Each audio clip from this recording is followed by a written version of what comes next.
dit l'importance de la coutume, hein, comme on dit comme ça, quand on parle de coutume. Déjà, quand on parle de coutume, la coutume c'est une traduction. C'est une traduction française, hein, quand on a traduit le Khouénénez. Quand les Blancs ils ont traduit le Khouénénez, ils ont dit coutume. Hein. Mais nous, si on traduit le Khouénénez mot par mot, Khouénénez ça veut dire la langue vernaculaire du peuple, du pays. Langue vernaculaire du pays. Mais si on rentre vraiment en profondeur dans le Khouéné, il devient Khouén. Quand on dit Khouén, c'est Juan. Le phonème Khouén est Juan, et puis le Juan, c'est le commencement du peuple. Le commencement de la vie du peuple. Voilà. Et du coup, quand tu regardes chaque clan a un mythe. Et ce mythe-là, ben, il raconte de son origine. Puis dans son origine, ben, c'est ça, sa coutumerie. Par exemple, si je raconte l'histoire d'un mythe ici, là, il dit comme ça qu'il y a eu deux cocos qui sont en train de flotter sur la mer sur une plage. Les deux cocos, ils ont cassé les deux cocos. Quand c'est sorti deux filles.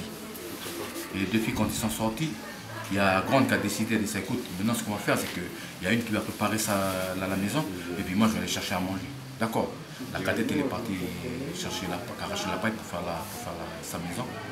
Et puis quand elle est partie, elle s'est coupé la main avec une paille, puis la paille, on appelle ça une veste. Avec le veste, ben, elle s'est coupé son doigt. Elle est partie, elle avait son doigt en bas, la main dans le cuvette, et du sang, là, il y a un bébé qui est sorti. Et la grande, elle est partie pour chercher à manger. Et puis elle s'est fait couper le doigt aussi, par une herbe. Et après elle est partie pour laver aussi à la cuvette en bas, là, il y a un bébé qui est sorti. Du coup les deux se sont rencontrés au point de départ avec deux enfants aussi, qu'ils ont déjà donné le nom des deux enfants. Un elle a donné Izez parce qu'elle s'est fait couper par la paille, puis l'autre l'a appelé Hounem parce que c'était qui venait de l'herbe, le hag. Du coup, ben, le petit de la grande, ben, il va devenir tout païsien. Et lui, l'Ides, ben, c'est toujours Ides. Mais le problème, c'est que les deux n'avaient pas de sein pour pouvoir allaiter les deux enfants. Du coup, ben, ils sont retournés en bas au bord de mer. Quand ils sont arrivés au bord de mer, les deux cocos qui étaient venus avec, ben, ils ont germé, ils sont devenus deux petits cocos jeunes. Ils ont sorti les deux cocos. Ils ont sorti, puis ils ont commencé à donner à boire, donner du lait de coco aux enfants. Et puis les deux, il fallait qu'ils mangent aussi les deux pour pouvoir survivre. Du coup, ils ont sorti, ils ont fait un bougna. Et quand ils ont pris le bougna, puis ils ont sorti le bougna du four, il y avait un bébé qui était dedans. Et ce troisième enfant, ils l'ont appelé Meleounach. Il veut dire Mel, vie, ou esprit, Hach, homme. Et là est né après le mythe. L'origine, le commencement, le premier. Et puis là, c'était que des esprits, ces trois enfants-là. Et puis tous les soirs, ben, quand ils restent dans la forêt, devant leur case, ben, ils entendent toujours des gens marcher, des pas. Et quand les trois enfants sont sortis pour regarder les bruits des pas, et ben, c'était des arbres qui marchent, des serpents qui marchent, des lézards qui marchent, des cailloux qui marchent. Ils ont suivi jusqu'au bord de mer. Arrivé au bord de mer, ça là. Et bien les arbres là, c'était des hommes qui sortaient des arbres. Mais ils étaient blancs. Leur lumière qui émanait de leur corps, mais ils éclairaient tout autour d'eux. Et après ils sautaient en bas à l'eau de mer. Et puis là ils baignent. Mais la lumière, elle est illuminée, la lumière. C'est comme si on était en plein jour. Et les trois enfants, ils étaient émerveillés devant cette métamorphose. Et puis après, avant que le soleil se lève, voilà encore les hommes qui reviennent encore, ils rentrent encore chacun dans leur peau, l'arbre, le serpent, le chou, le caillou. Et puis voilà tout le monde qui retourne encore. Et puis les autres deviennent des cailloux, les lézards deviennent des lézards. Et tous les soirs c'était comme ça.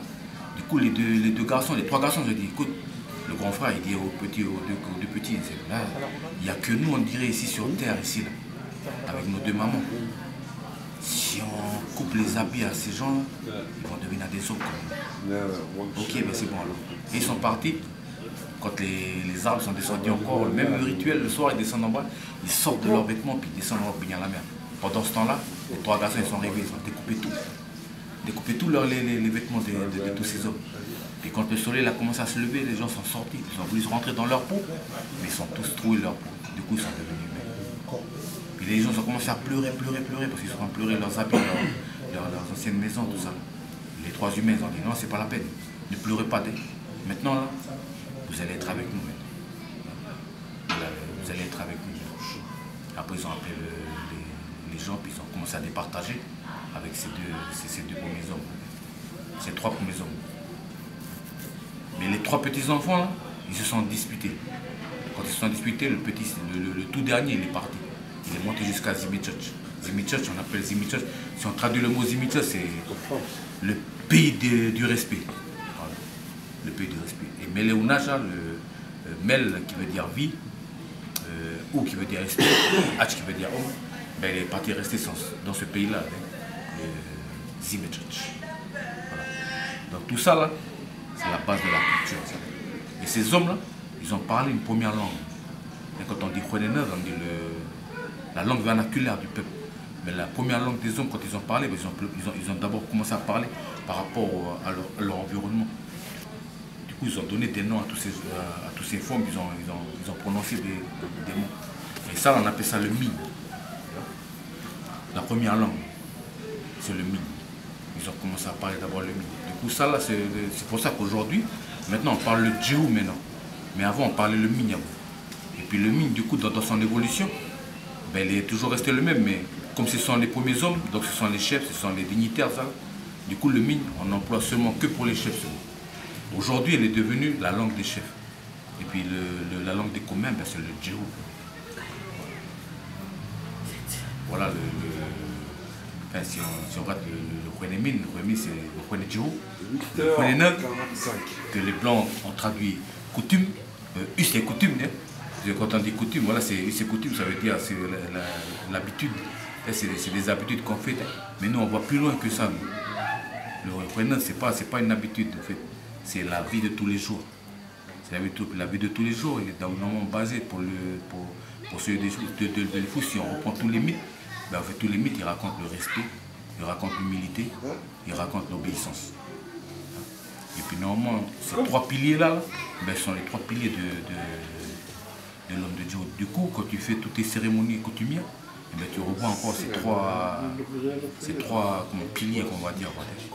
Et ces 3 piliers, normalement le mythe de l'Ifou, parce que si on regarde bien toute la Calédonie, là, ben, les Kanaks, je veux dire dans le pays Kanak, là, elle a déjà été formée depuis la nuit des temps déjà. Déjà, si on regarde de dessus, quand on voit la Calédonie, ben, c'est une grande pirogue comme ça, là, avec son balancier sur les îles, vous savez. Mais sans pour relier les deux, les balanciers, ben, on a normalement des traverses. Là. Puis ces traverses-là, ben, ce sont les chemins coutumiers qu'on appelle.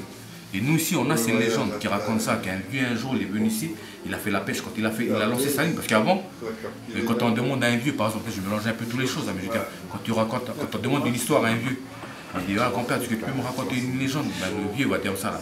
Et ben, quand l'Ifou était pas sec encore, tu vois, il commence toujours comme ça.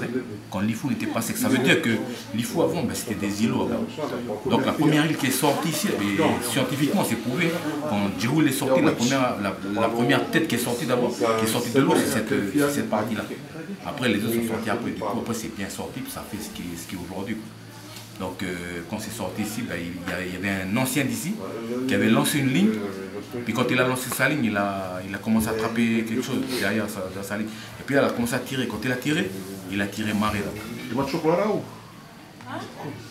Après, il a relancé sa deuxième ligne. Quand il a lancé sa deuxième ligne, il a tiré ouvert.